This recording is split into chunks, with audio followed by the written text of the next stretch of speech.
Hello बच्चों, जो आज का वीडियो हम लोग लेकर आए हैं वो केमिस्ट्री के सोल्यूशन चैप्टर विलेन चैप्टर का आज लास्ट डे है। विलेन चैप्टर हमने इसको 3 वीडियो में डाला है। एक पहला वीडियो भी डाल दिया, दूसरा भी हो गया, तीसरा वीडियो इसका है और इस 3 वीडियो में हम इसको खत्म कर दिए हैं। ठीक है, तो आज लास्ट वीडियो सोल्यूशन का है। सोल्यूशन को शुरू करने से पहले लाइन संभालिएगा। परों को खोल जमाना उड़ान देखता है, परों को खोल जमाना उड़ान देखता है, जमी पर बैठ के क्या आसमान देखता है। ठीक है, तो शुरू करते हैं आज की वीडियो इसी के साथ साथ। अच्छा, एक बात बताते हैं आपको कि होता क्या है बच्चों के साथ, अधिकतर होता क्या है, बच्चे कहाँ पर बर्बाद हो रहे हैं। आपको एक लाइन बताता हूँ इसके लिए। देखिए होता क्या है, सबसे बड़ी जरूरी चीज बच्चे करते क्या है, आप लोग के साथ भी यही होता होगा, जो हमने भी ट्राई किया, हम भी अपने स्टूडेंट लाइफ में यही करते थे, तो अभी भी करते हैं। हमको सुबह उठ के 6 बजे पढ़ाना होता है, सुबह 6 बजे हम पहला बैच लेते हैं। तो उससे पहले हम होता क्या हमारे साथ, अब हम हमारे साथ अगर हो रहा तो आपके साथ भी ऐसा होता होगा। होता क्या है, रात में बहुत ठान मान के अरे हम अलार्म लगा के फिट के होकर सोते हैं और सोचते हैं कि हम सुबह 4 बजे पक्का उठ जाएंगे। एकदम आप लोग 4 बजे के अलार्म लगाते होंगे और सोने के लिए एकदम तैयार होकर बढ़िया लेटते हैं और रात में पूरा फुल मोटिवेशन वीडियो देख के आराम से सोते होंगे। उसके बाद होता क्या है, जब सुबह के 4 बजते हैं तो सुबह 4 बजे होता क्या है, अलार्म बजा, ठीक बजा, और आपके दिमाग ने सुना भी उसको, और उसको आपने सुना और उसको आप फॉलो भी कर रहे हैं। आपका दिमाग ये नहीं कहेगा, एकदम ये नहीं कहेगा कि नहीं सो जाओ। आपका दिमाग क्योंकि मोटिवेट आप हो चुके होंगे रात में इतना कि आपको उठना तो है ही, लेकिन आप उठने के लिए तैयार होकर बैठेंगे भी। लेकिन एक बार मन में जरूर आता है कि अरे 5 मिनट और रुकिए, 5 मिनट में क्या होगा, 4 बजे के अलार्म हम 4-5 मिनट के पढ़ लेंगे। 5 मिनट में होता क्या है, 5 मिनट में बेटा सुबह हो जाती है। तो ये एकदम मन में बिठा लीजिए कि अगर आपका जो दिमाग जो बोल रहा है उसको मत सुनिए, आप जो करना है आपको करिए उसको। आप जो 4 बजे के अलार्म बजा रहे हैं वो 4-5 पे नहीं उठ पा रहे हैं, आपको 8:30 बजाए उठाएगा। तो उस अलार्म पे मत जाइए, अपनी जिंदगी खुद महीने से जीजिए। और यहीं पर जहां पर आके आप बर्बाद हो रहे हैं, अब आप सोचिए आप पूरा दिन वैसे ही रहेंगे। अब जब सुबह उठेंगे आपको पछतावा रहेगा पूरा दिन, अरे यार मैंने क्या कर दिया। बताओ, हम यार सुबह 4 बजे अलार्म लगाए थे, बहुत भड़बड़ में गए तो स्कूल पहुंचे, वो किए। अब पूरा दिन आपका एकदम सर जैसे दर्द किया करेगा, अरे यार काश में उठ जाता तो आज ये सोल्यूशन हो जाता, आज वो चीज हो जाती। तो उसी सोच में इससे अच्छा जब आपको इतना पछतावा हो रहा तो अगले दिन सो के उठिए और उठने की कोशिश कीजिए 4 बजे। और एक बात याद रखिए, सोने की बात आई तो आपको बता दें कि कोई जरूरी नहीं कि आप सुबह ब्रह्म मुहूर्त में ही पढ़िए, ऐसा कोई माहौल नहीं होता है। ठीक है, अगर आप रात में देर रात तक पढ़ सकते हैं तो आप 1 बजे तक पढ़िए, आप सुबह 7 बजे उठिए, कोई दिक्कत नहीं है। ये खाली हमारे पुराने पूर्वजों की मान्यता है कि आप ब्रह्म मुहूर्त में पढ़िए तभी आप पास होंगे, ऐसा कुछ नहीं है। हमने ऐसे भी बच्चों को देखा जो रात में पढ़ के, यहाँ तक कि आपको बता दें हमने अपने सामने ऐसे ऐसे बच्चों को पढ़ाया, ऐसे बच्चों को देखा है जो दिन दिन में मजदूरी किए हैं और शाम को आके पढ़े हैं, हमने उनको पढ़ाया भी है और बहुत अच्छे नंबरों से पास हुए हैं। तो ऐसा मत एकदम सोचिए कि आपके पास तो फुल टाइम है, आपके फुल सब कुछ सपोर्ट मिल रहा है आपको, आप उसमें लग जाइए अच्छे से। आपके मम्मी पापा जो आपकी हेल्प कर रहे हैं उसको थोड़ा मायने रखिए, उनकी इज्जत करिए, सम्मान करिए। उसकी इज्जत सम्मान बस आप यही कर सकते हैं कि उनको जो 1.5-2 महीने बच्चे हैं उनको अच्छे से पढ़ के उनको बस अच्छे नंबर ला दीजिए, और उनसे आपकी कोई अपेक्षा नहीं है। वो आपसे कुछ भी नहीं चाहते हैं, बस वो नंबर जो चाहते हैं उनको खुशी दे दीजिए बस। जो यही 1-2 महीना बचे हैं जी जान लगा पढ़ लीजिए, अच्छी तैयारी कर लीजिए, बस मैं यही कहना चाहता हूँ। देखो ज्यादा मोटिवेट नहीं करूंगा, बस मोटिवेशन नहीं दे रहा हूँ, मतलब भाई होने के नाते आपको सलाह दे रहा हूँ कि आप करिए ये सब। ठीक है, एक टीचर होने के नाते, एक भाई होने के नाते आप बात मानिए और पढ़ना शुरू कीजिए। ठीक है, चलते हैं आज के टॉपिक पे। तो आज का टॉपिक जो है वो क्या है, देखिए सामने विलेन का जो हमारा लास्ट आज टॉपिक बचा है उसको आज खत्म करते हैं। विलेन का ये डे हमारा आज का होगा तीसरा, ठीक है, डे 3 है आज विलेन चैप्टर का। तो इसमें शुरू करते हैं। पहले जो इसका टॉपिक आता होता है मोलल उन्नयन। मोलल उन्नयन मतलब होता है मोलर एलिवेशन स्थिरांक। ठीक है, मोलल उन्नयन स्थिरांक, मोलल एलिवेशन कांस्टेंट। ठीक है बच्चा, ध्यान समझिएगा इसको, इस टॉपिक को। इससे एक न्यूमेरिकल आ सकता है, बहुत ध्यान समझेंगे इसको, न्यूमेरिकल को इसको समझ लेंगे साथ साथ और आपको सब कुछ तैयार हो जाएगा। देखिए जो फार्मूला होता है वो क्या होता है, m बराबर होता है 1000 गुणे छोटा w गुणे, अब देखिए ये हमारा किसका होता है, इसको कहते हैं, अगर एलिवेशन कहेगा तो हमारा बी मतलब बॉइलिंग पॉइंट की बात करेगा, और जब फ्रीजिंग होगा तो वहां पर हमारा दूसरी चीज होगी। तो यहाँ पे एलिवेशन तो उन्नयन की बात करेगा तो बॉइलिंग पॉइंट की बात होगी, मतलब बी यूज होगा, ठीक है। और फ्रीजिंग पॉइंट के लिए भी दूसरा फॉर्मूला बताएंगे, ठीक। तो इसमें जो फॉर्मूला आता है हमारा वो क्या आता है, 1000 गुणे W इंटू KB बटे में आता है हमारा TB इंटू में होता है हमारा क्या, कैपिटल W। तो एक सिंपल सा छोटा सा एक फार्मूला है, इसको आप ध्यान रखिएगा। बस एक चीज याद रखिएगा, यहाँ पर न्यूमेरिकल जब करिएगा, अगर आपकी जो TB की वैल्यू है अगर 100 से ऊपर दी है, मान लिया 100.34 डिग्री सेंटीग्रेड दिया है, ठीक है, टेम्परेचर हमको, तो इसको क्या करना है आप लोग 100.34 को माइनस कर देना 100 में से, तो क्या बचेगा 0.34 डिग्री सेंटीग्रेड बचेगा। ये हमारी टीबी की वैल्यू निकल के आएगी। तो इसको आप भी नोट में जरूर याद रखिएगा कि 100 से ऊपर अगर है तो उसको 100 से माइनस कर दीजिएगा, 100 उसमें से माइनस कर दीजिएगा, जो बचेगा वो हमारा टीबी होगा। बस इतना आप क्लियर रखिएगा, बाकी हम हमारे ऊपर छोड़ दीजिए, आपको पक्का आ जाएगा सब कुछ। तो क्वेश्चन लिखते हैं, जो बहुत बार 4-5 बार पूछा जाने वाला क्वेश्चन है, बहुत फेमस है। फॉर्मूला मिटा दें या फिर लिखा देने दें, तो फॉर्मूला लिखा रहने देते हैं, चलिए अच्छा मिटा देते हैं, जगह की दिक्कत हो जाएगी, ठीक है। तो क्वेश्चन लिखते हैं, एक कार्बनिक पदार्थ है, ठीक है, 5-6 बार पूछा गया है, अनसॉल्व्ड का क्वेश्चन है। कार्बनिक पदार्थ है जिसके जलीय विलयन में, अभी इसे इंग्लिश में समझाएंगे हम, ठीक है, परेशान मत हो। इसे जलीय विलयन में 6 ग्राम पदार्थ 100 ग्राम जल में घुला है, ठीक है। अब अगर इसका क्वथनांक जो है, क्वथनांक मतलब बॉइलिंग पॉइंट, वो है 100.51 डिग्री सेंटीग्रेड है, तो इसका क्या निकालिए आप, और केबी तथा मोलल उन्नयन स्थिरांक, मोलल उन्नयन स्थिरांक जो है 0.51 डिग्री सेंटीग्रेड पर मोलल है, तो हमें इसका पदार्थ का अणुभार ज्ञात कीजिए, पदार्थ का अणुभार ज्ञात कीजिए। क्वेश्चन समझ में नहीं आया अभी, है ना, क्यों नहीं समझ में आया, क्योंकि अभी हमने समझाया नहीं है। तो अब जो समझाएंगे तो क्वेश्चन पक्का समझ में आएगा, ठीक है।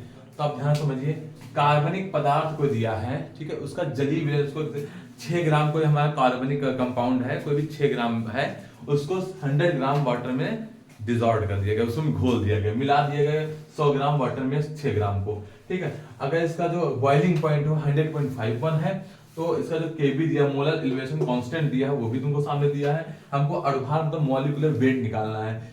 जिसको भी आता है वीडियो रोक के एक बार कर लीजिएगा, उसका आंसर हम बता देंगे, ठीक है।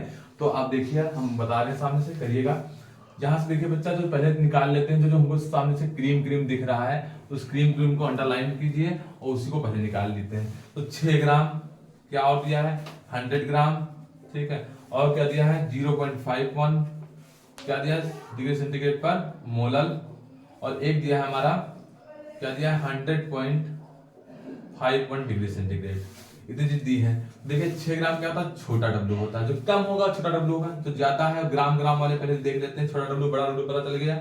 ये डिग्री सेंटीग्रेड पर मोलर जो होता है ये केबी होता है, ठीक है, याद रखिए, इसकी यूनिट सामने लिखी होती है, इससे आप जान जाएंगे केबी। और कहे भी रहा मोलर उन्नयन स्थान तो केबी, तो केबी बराबर हो गया ये। अब ये हमारा होता है टेम्परेचर, लेकिन हमने बताया था जो टेम्परेचर होता है उसको अगर उससे ज्यादा दिया है तो उसमें उसको क्या करेंगे 100 डिग्री सेंटीग्रेड से माइनस कर देंगे, तो हमारा टीबी बराबर क्या हो जाएगा 0.51 डिग्री सेंटीग्रेड हो गया। 100 में से माइनस कर दिया, उसके बाद देखिए हमसे कहा गया है अणुभार ज्ञात कीजिए, मतलब मॉलिक्यूलर वेट निकालिए। बच्चा देखो सिंपल सी बात है, अभी हमने बताया था मॉलिक्यूलर वेट बराबर होता है, आप लोग समझिए, बताइएगा हमको इसका आंसर 1000 गुणे लिख देते हैं यहाँ पर, क्या फॉर्मूला था हमारा केबी गुणे छोटा डब्लू बटे में था टीबी गुणे बड़ा डब्लू। तो एम बराबर जो आएगा हमारा क्या आ जाएगा 1000 गुणे केबी वैल्यू थी हमारी 0.51, ठीक, इंटू में छोटा डब्लू है 6 ग्राम, ठीक है, छोटा डब्लू कितना 6 ग्राम है, और हमारी टीबी की वैल्यू भी कितनी आ गई 0.51 आ गई है, इंटू में जो बड़ा डब्लू है हमारा है 100 ग्राम। तो देखिए बच्चा ये पूरा पोर्शन कट गया हमारा, तो बहुत इजी हो गया, ठीक है, 2 जीरो कैंसिल हो गए, तो बचा कितना 60, जो 60 आएगा वो अणुभार आएगा। 60 अणुभार लगभग किसका होता है, यूरिया का होता है, ये अपनी तरफ से को बता रहे हैं, ठीक है। तो कार्बनिक पदार्थ कौन सा होगा, यूरिया होगा, तो उसका अणुभार आया है 60, बस यही आंसर होगा। आप उसको देख लीजिए, समझ लीजिए, इसका आंसर क्लियर कर लीजिए, ठीक है। तो एक और ऐसा ही क्वेश्चन बता देते हैं, और आप उसको क्वेश्चन को हम लिखे दे रहे हैं, उस क्वेश्चन को लिख लीजिए आप लोग, वो भी 5-6 बार पूछा गया है, उस क्वेश्चन को आप लोग लिख के उसका आंसर हमको आप लोग कमेंट बॉक्स में बताइएगा, ठीक है। तो क्वेश्चन आप लोग लिख लीजिए, इसको हम समझा दे रहे हैं थोड़ा बहुत क्या क्या दिया है, ठीक है। क्वेश्चन में क्या क्या दिया है वो हम लिख दे रहे हैं, उसको आप लोग हमको उसका आंसर कमेंट में बताइएगा, वो आपके लिए होमवर्क में क्वेश्चन रहेगा, ठीक है। तो इसको मिटा रहे हैं। क्वेश्चन में क्या क्या दिया है ध्यान से समझिएगा। हम क्वेश्चन पढ़ के आपको स्पष्ट रूप से दिखा रहे हैं क्या क्या दिया है, उसका आंसर आप निकाल के हमको बताइए, ठीक है। गन्ने की शक्कर दी है, सिरप दिया हुआ है, शुगर दी है कितनी 1.17 ग्राम, ठीक है। शुगर दिया है मतलब कि हमको क्या बताते हैं, शुगर मतलब चीनी, ठीक। चीनी मतलब क्या हो गया, ये दिया हमको 1.17 ग्राम, और दिया है हमको 25 ग्राम जल में घुला जाता है। तो 25 ग्राम ज्यादा है ना, 25 ग्राम ज्यादा है तो ये हो गया बड़ा डब्ल्यू, ये कम है तो छोटा डब्ल्यू, सिंपल सी बात हो गई यहाँ पर। उसके बाद हमसे कहा है कि इसका जो क्वथनांक है वो क्वथनांक मतलब टीबी बराबर दिया है 0.017।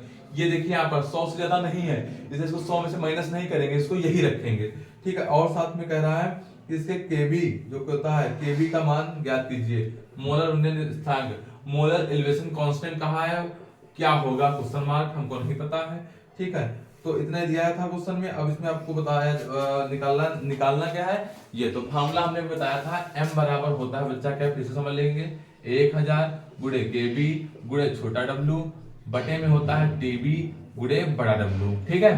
तो m टीबी का केबी का फार्मूला, केबी निकालना तो केबी फार्मूला क्या हो जाएगा, ये इसके साथ में मल्टीप्लाई में हो जाएगा, टीबी गुणे बड़ा w, और बटे में क्या आ जाएगा हमारा 1000 इंटू में हो जाएगा छोटा w, ठीक। तो बच्चा बात समझना, ये केबी का हमने फार्मूला निकाल दिया, इस पे रख के आपको आंसर केवल बताना है, ठीक है। ये इस पे रख के, लेकिन एक बात का फोकस रखिएगा, इस पे एक चीज नहीं है, टीबी भी हमको दिया है, बड़ा डब्ल्यू भी दिया है, छोटा डब्ल्यू भी पता है, ठीक है। एम नहीं दिया है, तो एम किसका लोगे, तो हमने बताया चीनी तो शुगर का, तो फार्मूला क्या हो जाता है इसका C12H22O11 होता है। ये क्या इसका होता है हमारा, इसका शुगर का मॉलिक्यूलर वेट हम यहाँ से निकाल लेंगे, तो इसका आ जाता है 342। इसको भी वहां पर रख के इसका आप हमको कमेंट में आंसर जरूर बताएंगे, ठीक है।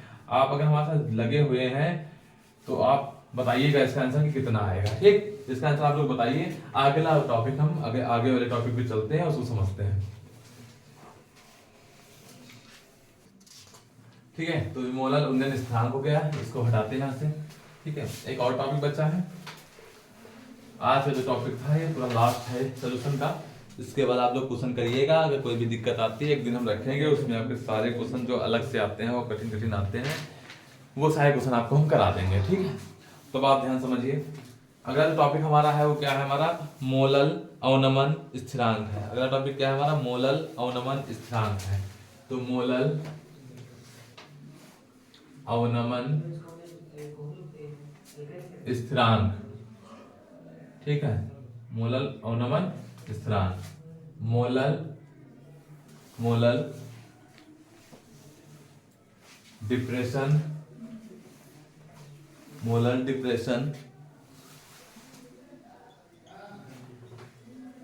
कांस्टेंट, ठीक। इसको ध्यान समझिए, ये सेम वही है, अगर आपको वो पहले सीख गया है तो इसको सीखने में कोई दिक्कत नहीं होगी। देखो उसका फॉर्मूला था m बराबर क्या था फॉर्मूला, 1000 गुणे के बी था, यहाँ पर एफ हो जाएगा। हमने कहा था वो बॉइलिंग पॉइंट के लिए, ये है फ्रीजिंग पॉइंट के लिए। डिप्रेशन जो होता है फ्रीजिंग पॉइंट के लिए, अवनमन जो होता है वो हिमांक के लिए होता है। गुणे में छोटा डब्ल्यू, बटे में हो जाएगा बड़ा डब्ल्यू, और गुणे में हो जाता है हमारा क्या टी एफ।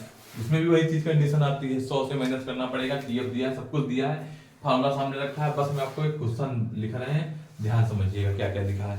क्वेश्चन कह रहा है कुछ ऐसे कि अगर हमसे कह रहा है, ये भी 4-5 बार पूछा जाने वाला क्वेश्चन है, जो बेहतरीन क्वेश्चन है वही करवा रहे हैं। 0.48 ग्राम कोई भी कार्बनिक कंपाउंड है, उसको 10.6 ग्राम बेंजीन में, इसमें बेंजीन में, ठीक है, बेंजीन में घोल दिया गया है। तो उसका हिमांक जो है घोलने पर हिमांक जो है मतलब फ्रीजिंग पॉइंट जो है वो 1.8 डिग्री सेंटीग्रेड की कमी हुई है। किसकी कितनी की कमी हुई है, इतनी की कमी हुई है। यौगिक का अणुभार ज्ञात कीजिए, जबकि हमको पता होना चाहिए कि जो अवनमन स्थान KF इसमें दिया है वो दिया है 5 डिग्री सेंटीग्रेड पर मोलर। अगर बाई चांस तुमको नहीं भी दिया तो याद रखिएगा कि बेंजीन का जो मोलर अवनमन स्थान होता है वो 5 डिग्री सेंटीग्रेड प्रति मोलर होता है। तो हमसे पूछ रहा है इसका अणुभार क्या होगा। अणुभार मतलब मॉलिक्यूलर वेट क्या होगा। फिर से समझ लो कि हम बता रहे हैं जो मोलर डिप्रेशन कांस्टेंट होता है वो बेंजीन का क्या रखिएगा 5 डिग्री सेंटीग्रेड पर मोलर होता है। ठीक है, क्वेश्चन में नहीं दिया तो आप ध्यान से इसको कर लीजिएगा। तो बच्चा ध्यान समझते चलो करते हैं इसको। हमको m निकालना है, मॉलिक्यूलर वेट निकालना है। छोटा w हमको कितना दिया गया है 0.48 ग्राम, बड़ा w कितना दिया है 10.6 ग्राम। ठीक है, और हमें क्या पता होना चाहिए, इसके f तो सामने ही लिखा है, TF कितना है 1.8 डिग्री सेंटीग्रेड। तो चलिए क्वेश्चन में रख देते हैं m बराबर 1000 गुणे में kf की वैल्यू सामने है कितनी 5 इंटू में w की वैल्यू कितनी है, w की वैल्यू है 0.48 अपॉन में बड़ा w कितना है हमारा 10.6 गुणे में हमारा है TF की वैल्यू है 1.8। ठीक, तो ध्यान से देखिए इसमें एक के बाद पॉइंट लगा, इसमें एक के बाद लगा, पॉइंट खत्म हो गया। तो m बराबर हो गया हमारा 1000 गुणे 5 गुणे 48 बटे में है 106 गुणे में है 18। ठीक है, देखिए किससे कट जाएगा, इसको काटिए थोड़ा बहुत देखते हैं। 2 से काटिए 2 9 18, इसको 2 से काटेंगे तो हो जाएगा 2 दूनी 4 2 चक्कू 8, 3 से काटिए 3 त्रिका 9 3 9 24। ठीक है, अब 8 से इसको काट सकते हैं, नहीं कटेगा। ठीक है, लेकिन 2 से कट जाएगा, 2 दूनी 2 चक्कू 8 2 पंचे 10 2 तिया 6। ठीक, और कट जाएगा, नहीं कटेगा। तो इसको लिख देते हैं हम क्या 4 पंचे 20, 20 का 1000 करोगे तो हो जाएगा 20000। क्या हो जाएगा 20000 बटे में 53 गुणे 3, 53 बटे 3 तुका 9, भाग कर देना इसको 20000 बटे 3 तुका 9। ठीक है, 3 बचे 15, 159 से इसका को भाग करते हैं तो m बराबर लगभग कितना आ जाता है हमारा। इसका हम आंसर आपको बता दे रहे हैं, इसका आंसर जो आएगा 125.8 आएगा। कितना आएगा 125.8 आएगा। बाकी की कैलकुलेशन कर लीजिएगा। यही हमारा क्या हो गया आंसर हो गया। ये आंसर आ गया है जैसा उसमें हमने एक आपको क्वेश्चन आंसर में दिया था केएफ का, वैसे इसका हम केबी का सॉरी दिए थे, वैसे हम केएफ का भी एक आपको होमवर्क में जरूर क्वेश्चन देंगे। तो इसको आप ध्यान से लिख लीजिए। एक अगला हम आपको क्वेश्चन इसी में लिखे दे रहे हैं और वो आपको करके लाना है। इसका स्क्रीनशॉट ले लीजिएगा, इसको कर लीजिए। एकदम सेम ऐसे ही आपको कोई क्वेश्चन देंगे होमवर्क में, उसका आप लोग हमको कमेंट में उसका आंसर बताइएगा। ठीक है, तो फॉर्मूला हमारे सामने लिखा ही है, इसको हम थोड़ा मिटा दे रहे हैं। क्वेश्चन समझिएगा। अगला क्या है, अगला क्वेश्चन है कि अगर 2.25 ग्राम ग्लूकोज, ध्यान दीजिए, देखिए जो हमको कार्बनिक कंपाउंड दिया उसका नाम जरूर लिख लीजिएगा। ग्लूकोज दिया है हमको कितना 2 ग्लूकोज है। और जैसे ग्लूकोज आता है हमको पता होना चाहिए इसका मॉलिक्यूलर वेट होता है कितना होता है, अणुभार 180 होता है। नहीं पता तो फॉर्मूला जानो क्या होता है C6H12O6 होता है। इससे आप निकालेंगे 180 निकल के आएगा। ठीक, आगे हमसे क्वेश्चन कह रहा है कि 2.25 ग्राम दिया है। कितना दिया 2.25 ग्राम दिया है और एक दिया है 25 ग्राम। तो भैया बताओ साफ साफ, जो ज्यादा होगा वो बड़ा डब्लू, जो कम होगा वो छोटा डब्लू। सब लोग को आ रहा होगा। टीएफ बराबर दिया है 0.93 डिग्री सेंटीग्रेड की कमी होती है। तो इसका हमें केएफ की गणना कीजिए। तो सिंपल सा है एकदम, हमको करके बताइएगा। जैसे उसमें केबी निकालने के लिए दिए थे, यहाँ पर हमने दे दिया है केएफ निकालने के लिए। इसका आप हमें कमेंट में आंसर बताइएगा। ठीक है, कमेंट में इसका हमको आप आंसर बताइए। कमेंट होमवर्क में दे रहे हैं आपको, कमेंट में इसका आंसर हमको जरूर बताइए।